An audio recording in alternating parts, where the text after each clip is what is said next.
Galera, agora chegou a vez do painel de comando. A gente vai montar ele aqui, vou mostrar pra vocês aqui, ó. A gente vai fazer toda a fixação dos componentes aqui, beleza? Bora montar lá então.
galera, esse aqui é o nosso quadro, tá tudo já fixado. No próximo vídeo a gente vai mostrar a ligação de tudo, né?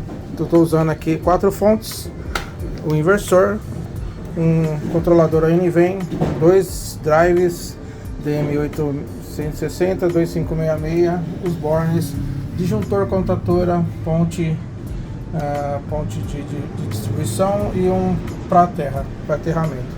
A gente fez dessa forma aqui, ó. Você vê que não tem onde colocar os conectores, né? Que vai para os motores.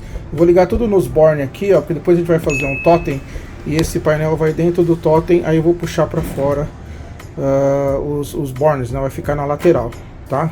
Então fica ligado aí que breve terá o totem. Depois que a máquina estiver funcionando, né? Que a gente vai usinar as peças na máquina, beleza? Então fica ligado aí no próximo vídeo que vai ter a ligação dele aí. É isso aí, ficam todos com Deus e fui!